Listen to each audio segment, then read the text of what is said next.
What's going on? All right. Hey, thank you, Scott. Hello, Andy. Hello, Steve. Hi, Scott. Hi, everybody out there.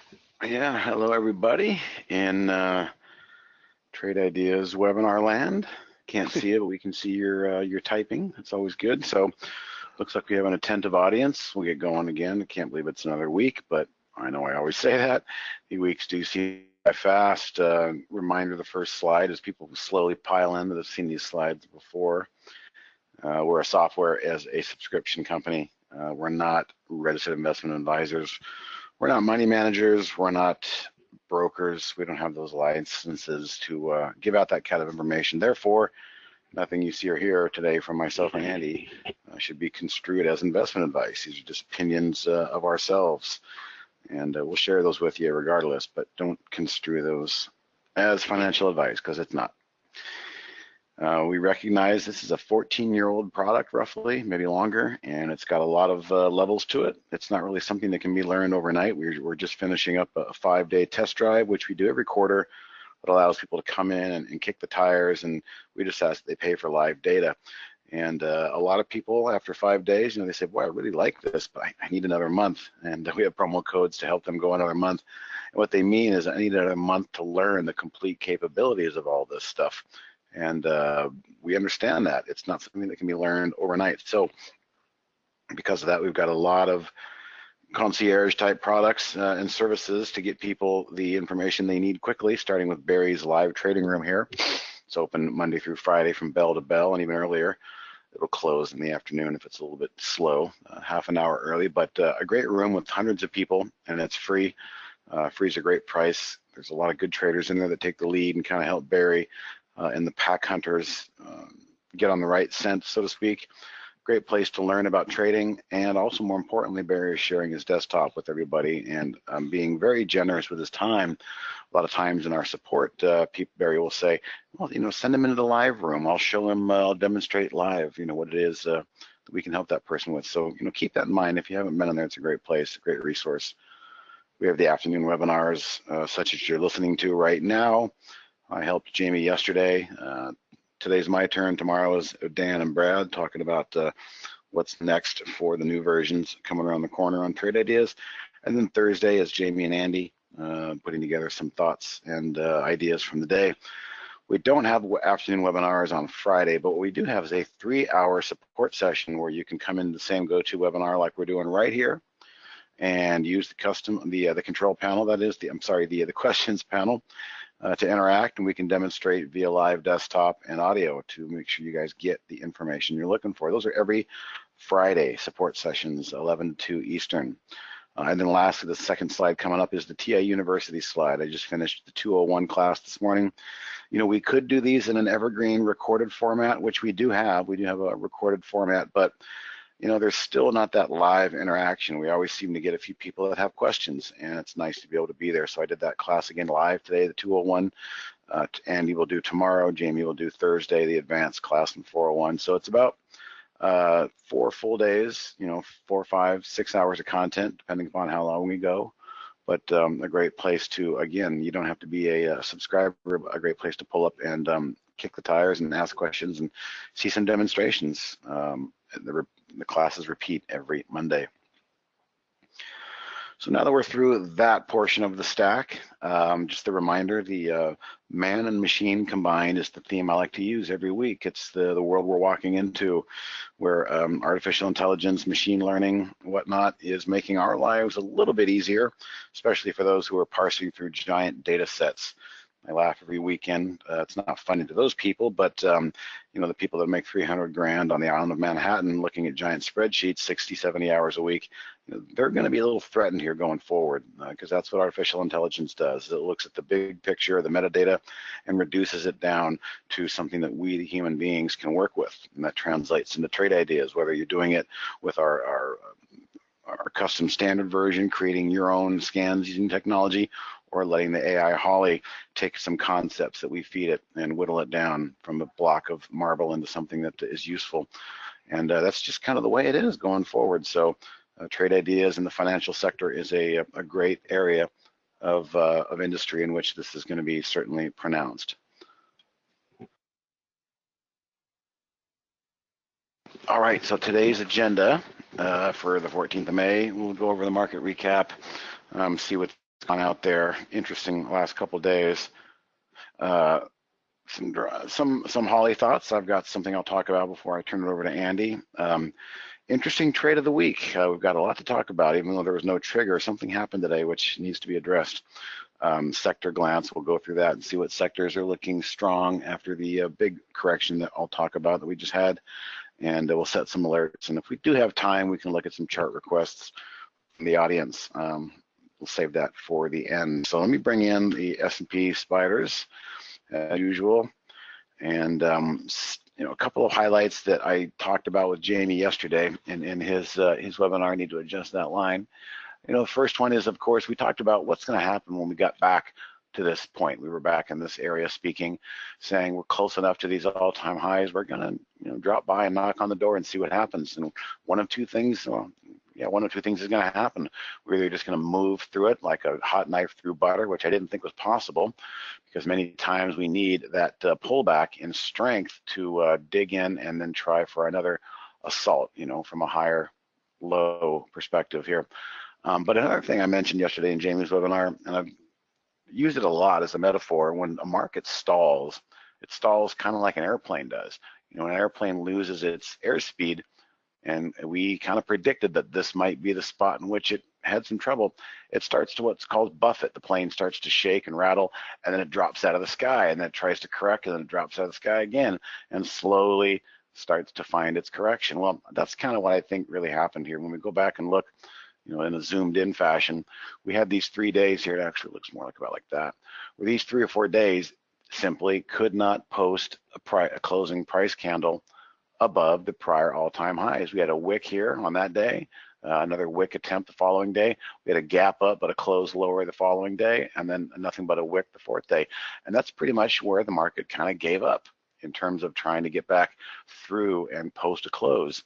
So we got what we've been kind of asking for, more than just a monkey bath. We got more than just a bird bath. We got a pretty good drenching. I don't know what the percentage correction is on this, but it makes sense that the prices pulled back to kind of to where they did. Again, yesterday in Jamie's session, I talked about the SPY did actually fill that gap, but decided to go lower yesterday on Monday. It filled that gap last Friday, but the Nasdaq never really filled that gap last week when the SPYs did, but we did now fill that gap. So we've got a lot of backing and filling, so to speak. Those are 2 of the more primary levels. I'm going to shut my window. Hang on one second, because it never fails. The lawnmower guy likes to come on Tuesdays during my webinar. 1 second.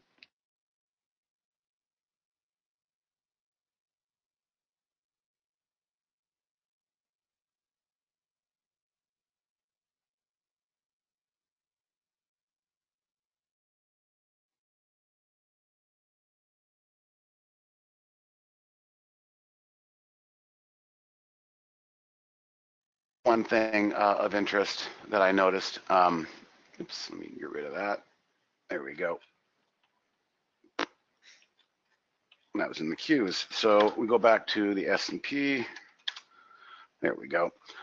It made perfect sense that we ran into some buffeting and some congestion. That's where the sellers were lurking. We knew they were going to be there.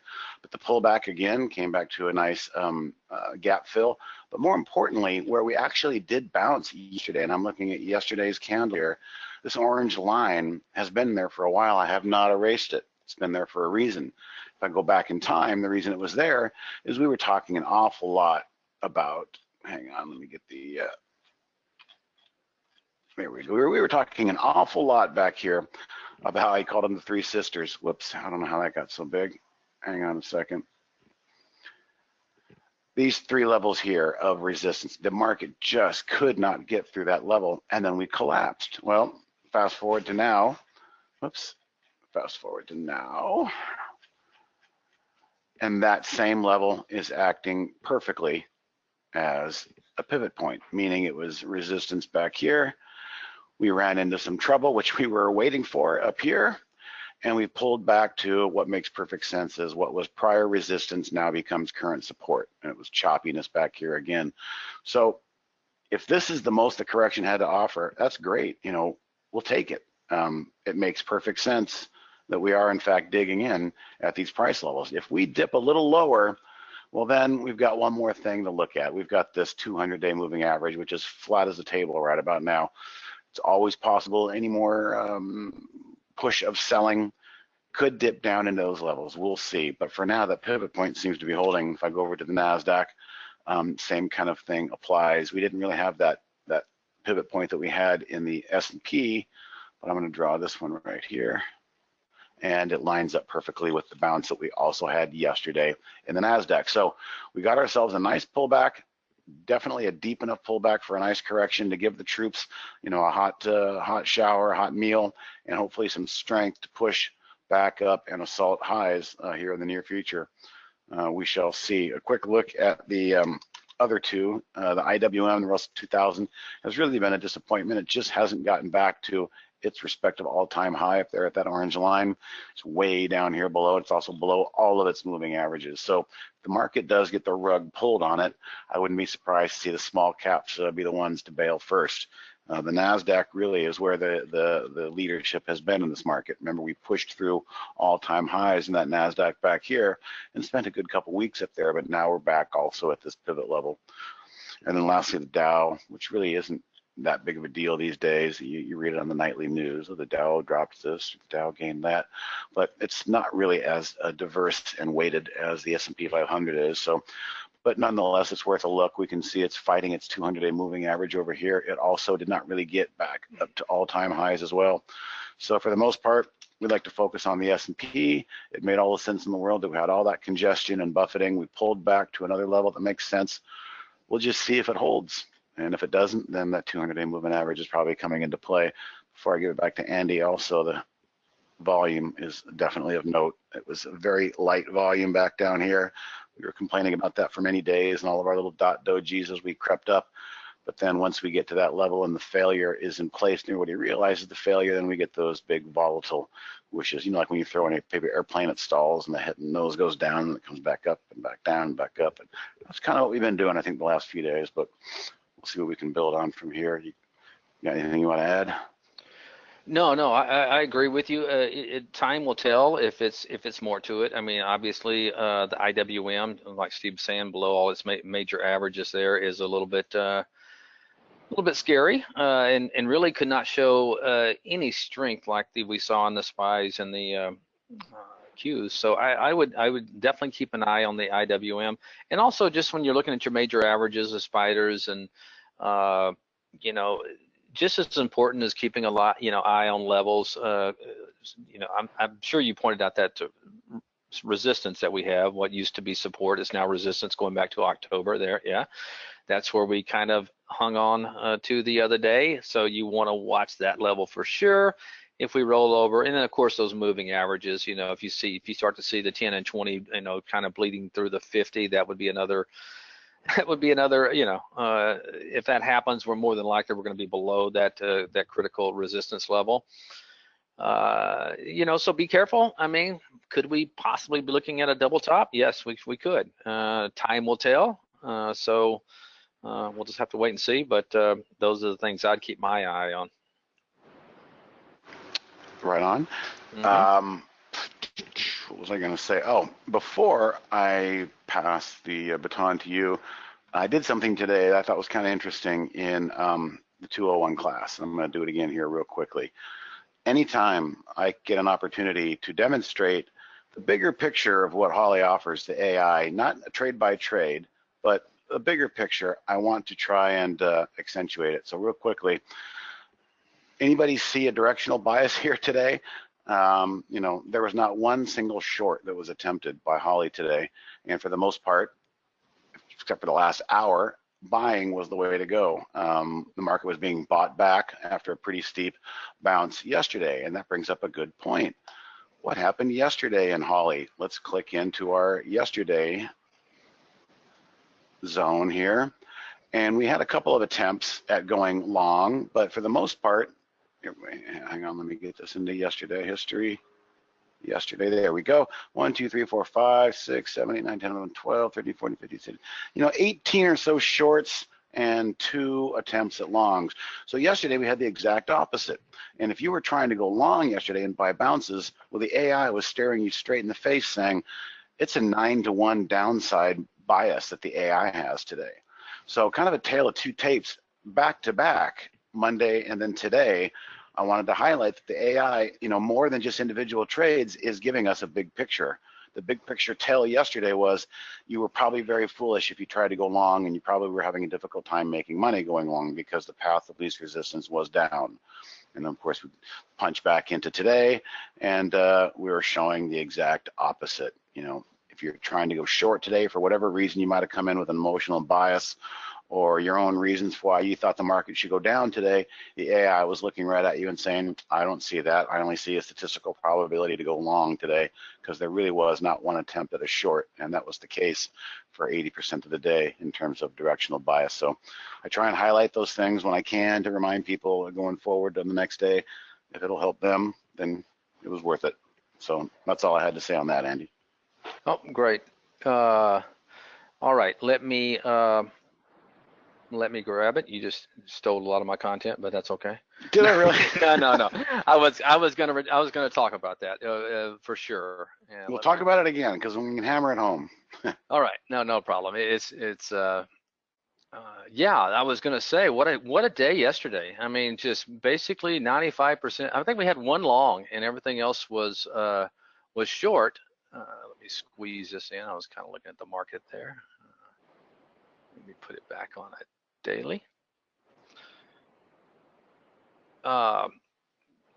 Yeah, it was all long, all shorts yesterday, and we had one long and some great numbers, and a market that I mean is very hard, especially for the majority of traders who and trust me, I know I've done it myself, and I've been around enough of them that do it. Always looking for longs, And yesterday, Holly was definitely telling you, hey, no, the backhand was the way to go. You got to be, you got to be shorting, and had some great numbers.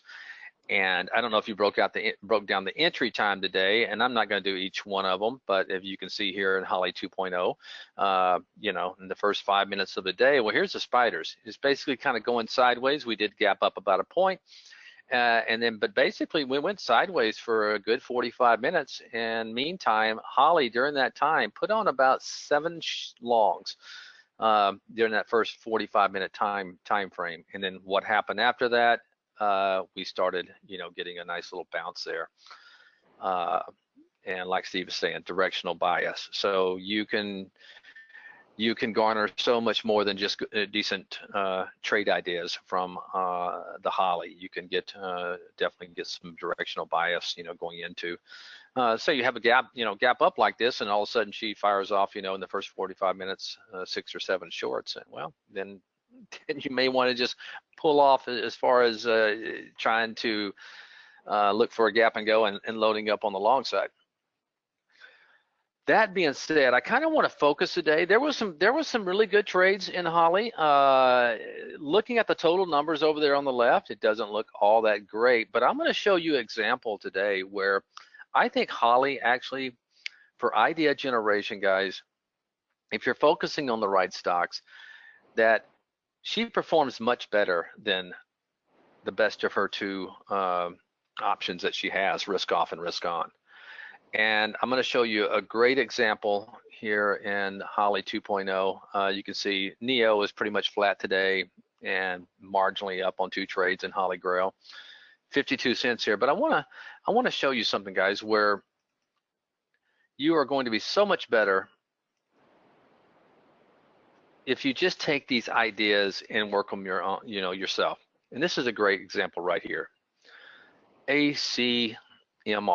This is a trade from Holly right here today at 1938. Well, what do you see here on the daily? I drew a line to make it easy for you. That's exactly where the alert went off this morning. You see a prior double top right here, and then you see Holly coming out, breaking through that. The AI was patient, bought it or signaled it. She doesn't buy anything live. You got the alert on a pullback there. It actually dipped a little bit below her to maybe give you even a better chance. Relative volume, 3 over 3 on the relative volume, which basically 3 times normal. And then you had recent earnings report about 4 days ago, and it's been kind of going sideways since that earnings report. These are the kind of things that a good trader is going to look at. And yes, Wally, that could be definitely be a swing trade there. But let's see what happened with Holly. Okay, Holly triggers it right here at 1938. She gets an up move, and then she gets this sudden down move right here, and she basically gets out, bails for a flat on risk off at 0-0 for a exit reason called profit save. Well, let's say you as a human trader, this is why I think it's best if traders get out of that micro time frame and stretch out. I honestly think more people would do much better swing trading, but if you do have to day trade, I would try to make it a longer term. Not in other words, scalping is a very difficult game. There's some guys that do it very well. I did it for 17 years. I know it's a very, very hard game, and then eventually I started moving into holding trades for longer, and I think that's probably the best thing to do, as far if you're going to day trade these days, because of all the algorithms in the market in the shorter time frame. But look, what do we have here? We got this 10-period moving average just moving up. You got everything about this daily is just beautiful, and you got decent volume.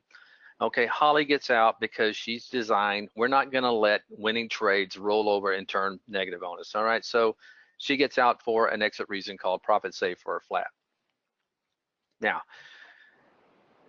what happened? What transpired after this? Well, you can see the 10-period moving average caught this thing, okay? And from that point on, basically from where Holly got out, the trade just continued to work for the rest of the day, breaking through this double high right here. Lifetime high, we're nowhere near that, I don't think, just according to my single stock window. I'm not sure how far I'd have to go back. I'd probably have to pull up a monthly chart, but nonetheless, year range, you can see it's all green, so we're on a year high, and it's doing it on volume. There are so many good things about this setup, whereas Holly gets off, gets out and risk off. Okay, so that was her best strategy today, was risk off, because some of these ones rolled over or whatever when the market gave it away in the last 30 minutes, whatever reason.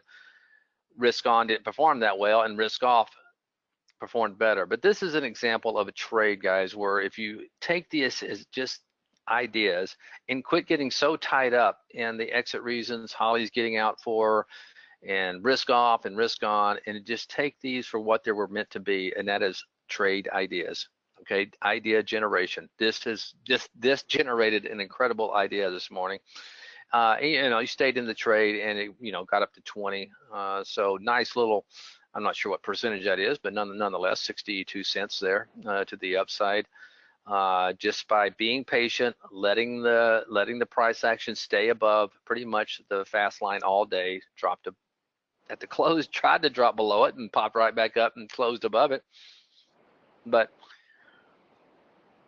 I try to show examples, guys, because people complain a lot of time, oh, I can't get these, the alert went off, the stock moved 5 cents and 7 cents before I can even catch it. But I'm trying to show you example, guys, of really good ideas where if you just take the alert, the idea generation at face value, and quit worrying so much about, what Holly's doing with it, okay? Because like I tell you over and over, okay, Holly's great at generating good entries and good ideas. You're better at managing these things, okay? And you're watching the market. You see the market is going, just keeps going higher, and that's a good, a good example, guys, of where I think you can definitely do better than Holly, especially like in risk off when she's pounding out of trades. And I'm going to show you one where one that I wouldn't even consider, and I guarantee you Steve's probably going to say the same thing. All right, and it's this BSIG. Okay, because me and Steve both know from our experience in trading, when you have a huge sell-off on like this on volume, Holly triggered this earlier in the day, and we got a signal for a 5-day bounce. Well, after a big day, so many times you have what's called a narrow range inside day. Okay, so I'm not saying something like this can't work. It can. Anything's possible when it comes to trading. But in most cases, when you have a big sell-off day like this on some pretty decent volume, the next day is kind of an inside day. But that doesn't mean it can't go, and it doesn't mean it may not be work tomorrow. But you have to understand it was down 1, 2, 3, 4 days in a row, even though today or yesterday was a huge day. That's just something, that trade. I don't care what kind of profit winning percentage and profit factor I'm getting, on the optimization and the back test the night before. If I see a pattern like this, I'm probably gonna wait for a couple of days before I try to buy any bounce in that. All right, Steve, I'm not going to, break down every trade, but I just wanted to point that out. I thought it'd be helpful for people, who are trading Holly, learn the good patterns, and try to play those. Yep, makes sense. All right, I'll send it back to you.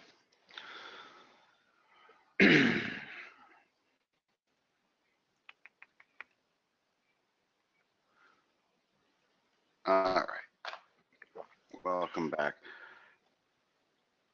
All right, okay, so it's funny, when I wrote this, trade of the week, no trigger backdrop market, meaning, the market has been pretty nasty the last couple of days. No wonder we didn't get a trigger in 8. But I got to take some responsibility here because I had some conflicting information, and the deal was it looks like 8 had earnings today.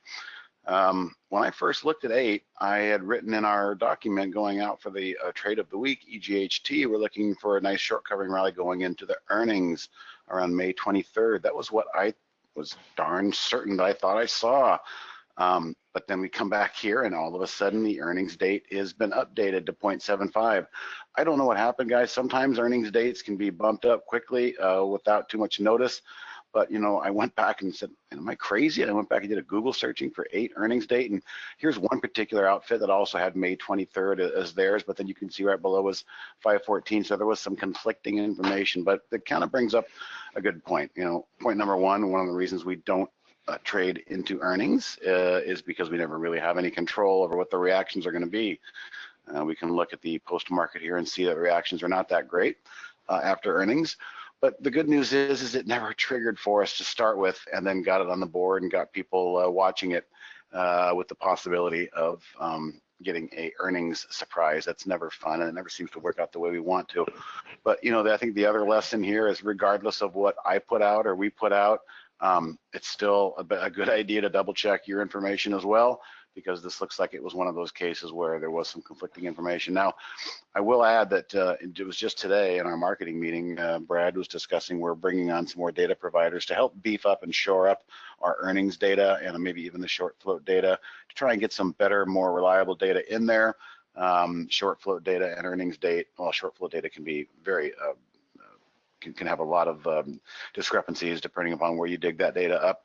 But again, the earnings date, for whatever reason, conflicting data, I didn't catch it, and thankfully there was no trigger. Now, going forward, I don't know. The earnings are not, the reaction's not that great here after market, but the idea was, once again, to take the scan, and we'll be coming back to this, the composite rating scan. I've changed it to call it the A table.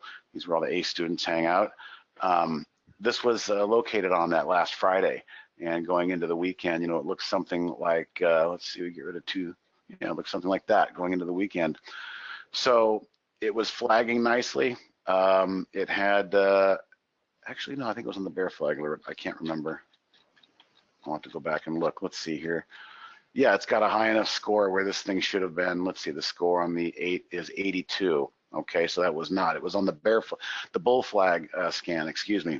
We'll come back to that, but that was the genesis of it. And when we look at the market, what the market has done the last couple weeks, and we go back to a stock like 8, it was like not even phased by all that. We call that relative strength. So if the market has good timing and we bounce back, sometimes these stocks that had good relative strength going into that event can have a really nice reaction coming out of it.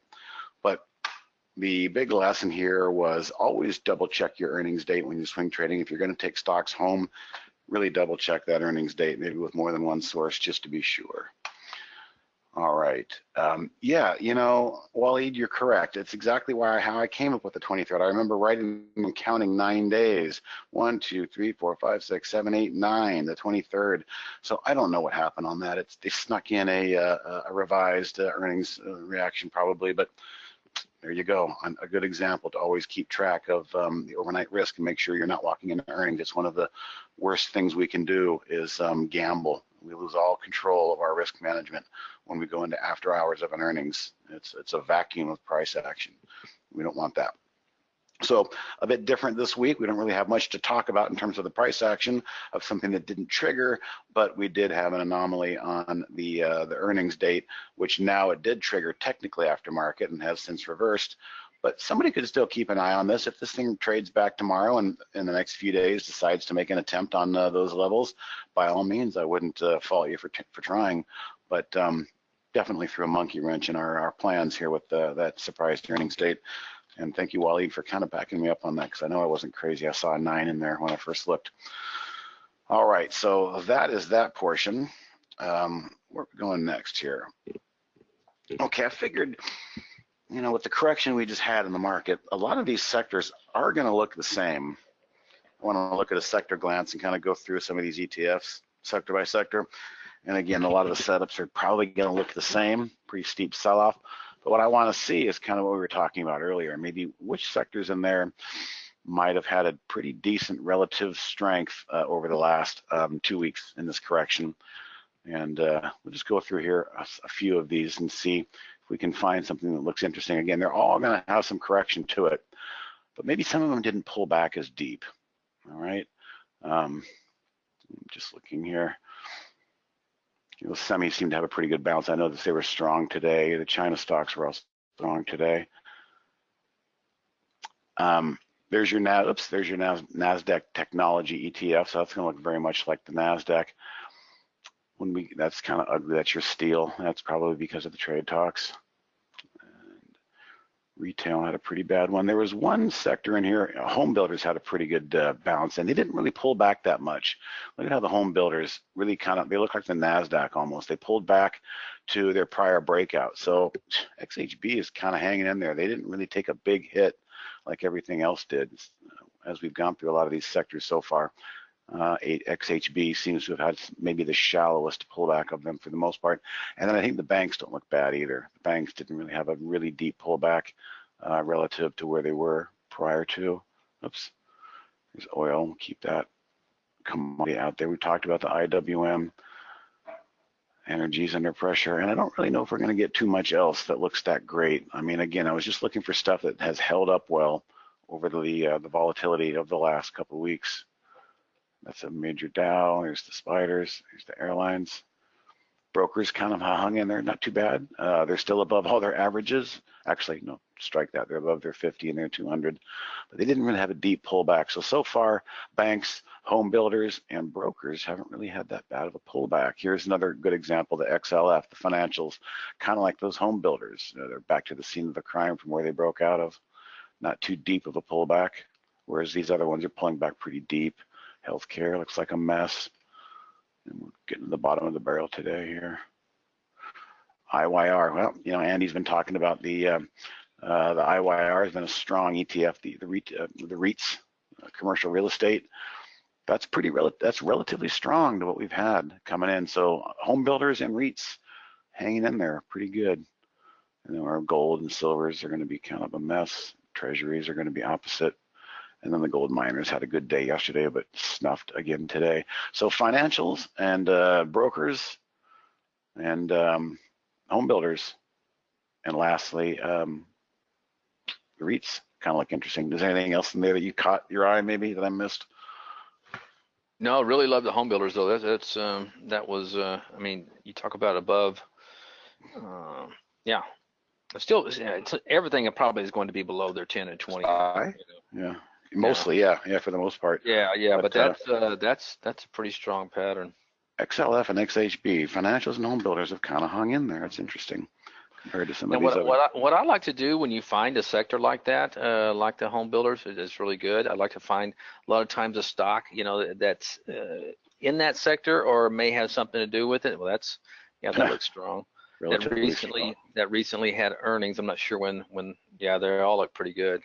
Take a look at that builder, Bob the Builder.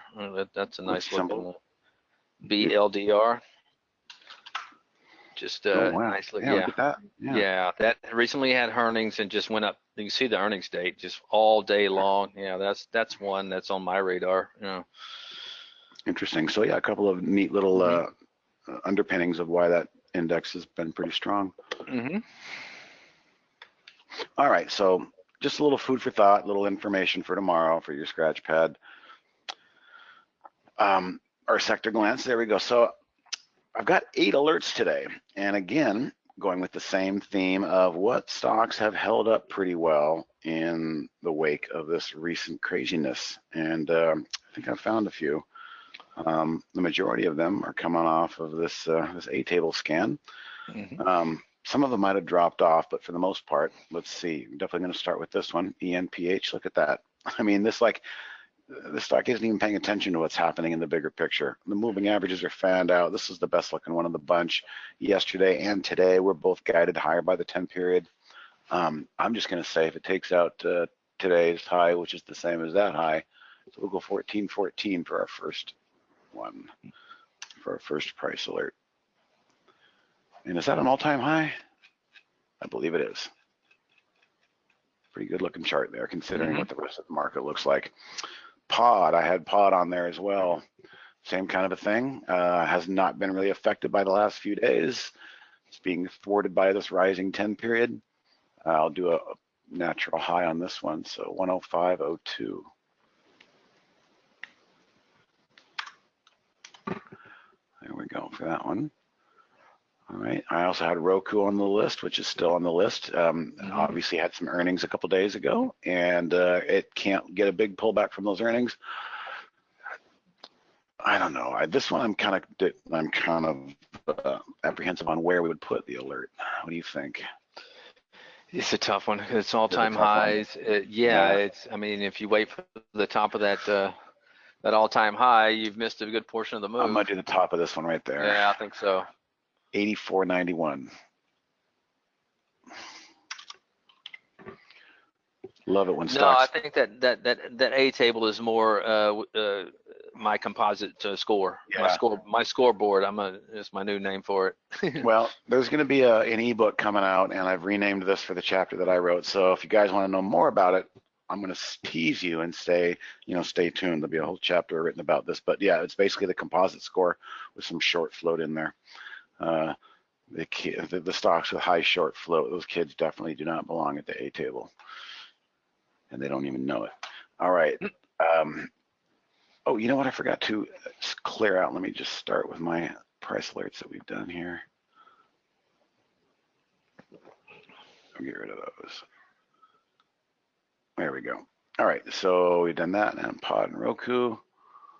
What else? Coup is on there.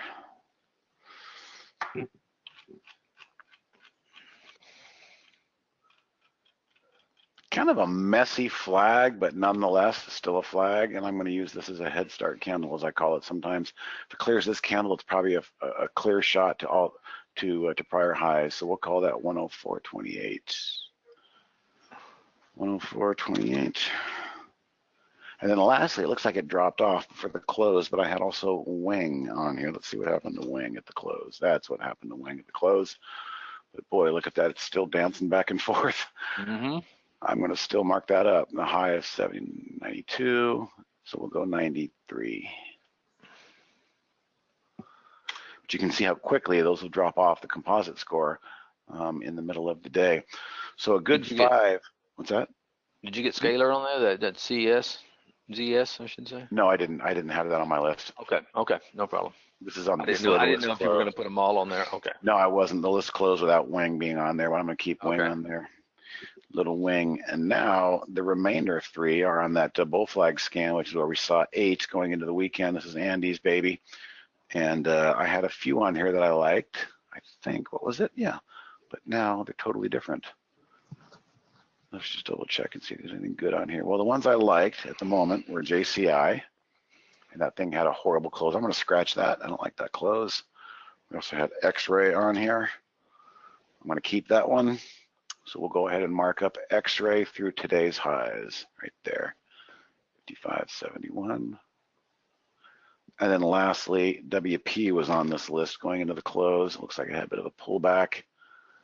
I'm going to do all-time highs on, or the recent highs on this one, 119.44.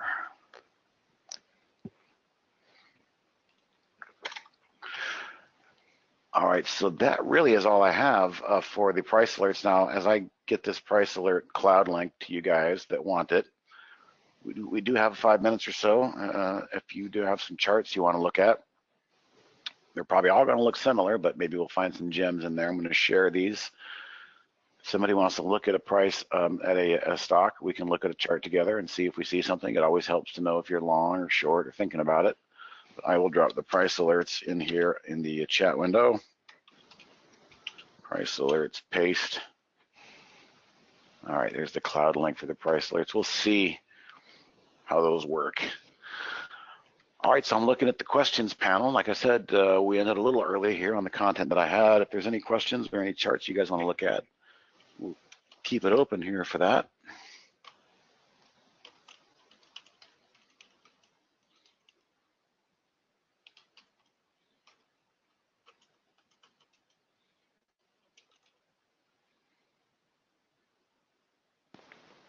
Christopher says, go for fun. Let's see what's fun about go. What is this? Broadband connectivity. It's a $5 stock. It just found its way out of the $5 graveyard right there. Oops. A couple of topping wicks the last couple of days. This thing definitely has a personality. It likes to not close on highs or lows. It seems to be a prickly pear. So I mean that's a valid observation. When I look at charts like this, I think, oh boy, if you really think you're going to get this move to close on highs or lows, the history is there to show you that probability might not be the way you want it. A lot of wicks. Some charts just trade with a lot of wicks. It's just the way they are. But nonetheless, it is pushing itself up out of a possible downtrend break. Grab this guy here. You know, so it's got that going for it, Chris. But you know, not a whole lot other than that, really. It looks like a low volume. Actually, no, not that low volume. It's just the way it trades is kind of goofy. It is goofy. This candle, if you're going to get down and dirty, this candle is the way to do it. This was probably, is this earnings here? Yeah, this looks like this was earnings. Gap up, jam it down, run all the stops out below that orange line, and then continue on the way. Just a really frustrating stock that doesn't want to close on highs, though, it looks like. All right, so no position, gotcha. All right, GDX for Stan. GDX had a great day yesterday, but was kind of squashed today. Did come back to life with a little bit of a bottoming candle at the end of the day. Nothing to write home about in the big picture, but if the market continues to get weak, there could be some defensive allocation from big fund managers to go into that gold miner index. I know Andy and I in our 401k, I wish we had a exposure to gold miners because I would use it sometimes if I could. Well, I mean, one thing you can say about it, I mean, it's close to a month high there. I mean, even though it looks horrible on the daily, I mean, you're not far away from a 1 month high. So, you know, if it's something you want to play for a quick bounce, maybe up, you know, into 21 or something like that. I don't know, 20, 22, whatever. Could be worth it. But Steve's right. It's going to trade. It's going to trade probably with the market. Look what Gerald's asking about, Andy. Whole X. Yeah, we kind of know a thing or two about this. Yeah. This was earnings back here, and I'll tell you what, it's really too bad that green candle didn't hold. I'm really surprised it didn't hold. Extremely surprised. Let me just say. When you have, I mean, you guys, these tier one companies, you know, 2 days after those incredible earnings and after that huge move, I mean, that looks like your typical reversal, daily reversal move. And a tier one I can't remember who it was, tier one company come out and UBS. And downgrades it, you know, and that's just to downgrade something on a multi-year low is just pointless. Chicken shit. It's all it is. Yeah, they had their best customers on the wrong side, and they downgraded and probably got them out. I know people are thinking that, but I've been around long enough to know how these people It's operate. actually a So two-pronged story. That was the first chapter, that yeah. the really good earnings, and then the bullshit downgrade, trying to help some of their customers get out. But then the very next day, we started to get caught up in the trade war, and of course, U.S. Steel is going to be a focal point in trade war and discussions. And so now it's just kind of caught in back and forth volatility of the market and the backdrop of the trade war itself. There's a case to be made where maybe this is a big double bottom and this thing is going to grind higher off of these earnings and the fundamentals that are, coming into the stock. But technically, they've still got this thing beaten down. So we'll see. I mean, we'll see. I don't think there's anything wrong. I mean, guys, when it comes to earnings are out of the way, and I don't think there's much out there. I mean, you've had two, tier one downgrades in the last month. I think there's nothing wrong with trying. I shouldn't even call it picking bottoms. I hate to use that term, but if you're going to do it, just define you're out. And the day of earnings was that low. If you just want to use that low, if you want to take a chance on it and use that low, basically the 2-year low right there, the second day of the month. Yeah, I mean, as long as you are going in for a reason and you're defining it. Yeah, I mean, in most cases, I'd like it back above that 10 and the 20.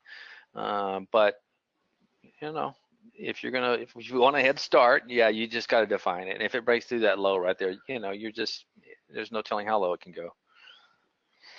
Exactly. All right. Well, that's a good one probably to end on. We'll see what brings, what news or events bring this thing out of that doldrum, if at all.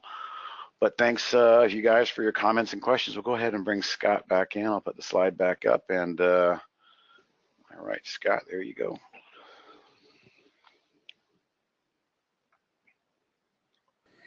Thanks. Probably should have taken that slide out since it's too late for people to sign up for that. But we do have a podcast that comes out almost weekly.